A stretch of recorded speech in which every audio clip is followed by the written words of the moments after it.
Tragedi Sriwijaya, duka kemanusiaan.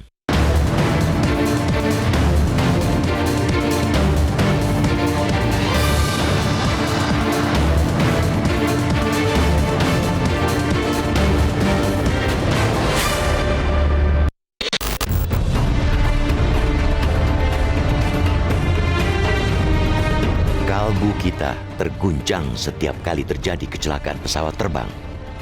Terguncang karena duka yang amat dalam tidak hanya menyelimuti keluarga korban, tapi juga kita sesama insan. Tragedi itu mengguncangkan rasa kemanusiaan. Kita menyampaikan rasa simpati dan turut berduka cita kepada keluarga korban pesawat Sriwijaya Air dengan nomor penerbangan SJ182 yang jatuh di Kepulauan Seribu, Jakarta, Sabtu 9 Januari lalu. Sriwijaya Air SJ182 tujuan Bandara Supadio, Pontianak, Kalimantan Barat itu hilang dari radar pukul 14.40 waktu Indonesia Barat setelah lepas landas dari Bandara Soekarno-Hatta, Banten pada pukul 14.36 waktu Indonesia Barat. Tragedi Sriwijaya datang dalam sekejap.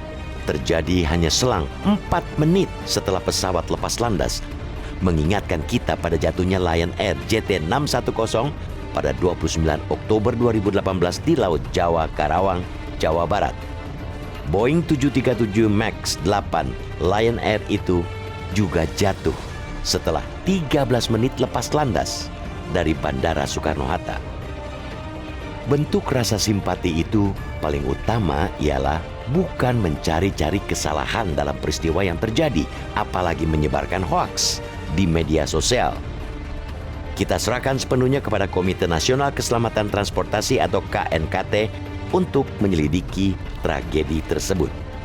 Paling utama ialah mengerahkan segenap kemampuan bangsa ini untuk mencari lebih maksimal dan menemukan 62 jiwa di dalam pesawat Boeing 737-500 itu.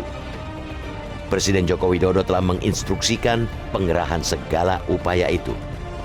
Harus jujur diakui bahwa manajemen kebencanaan pesawat sudah berjalan baik. Begitu diketahui pesawat Sriwijaya Air SJ182 hilang dari radar, seluruh pihak yang berkepentingan langsung turun tangan dan melakukan koordinasi yang apik.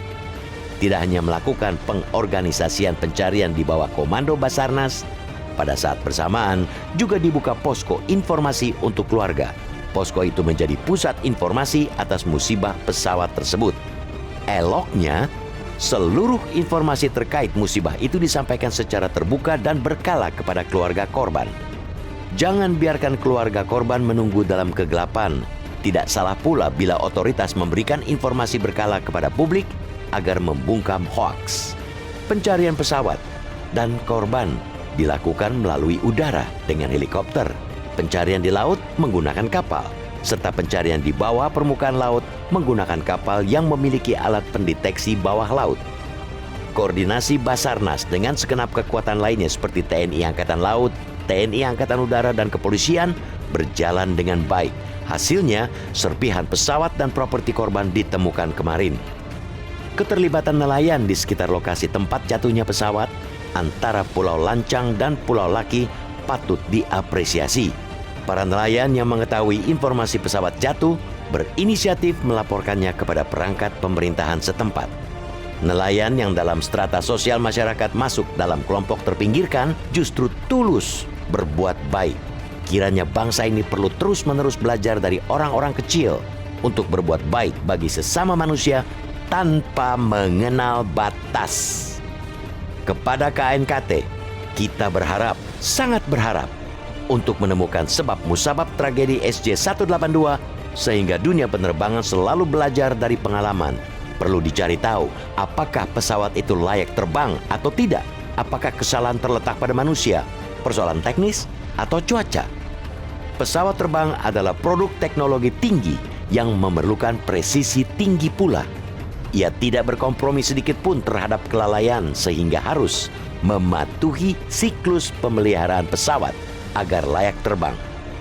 Keteledoran sekecil apapun selalu berakibat fatal.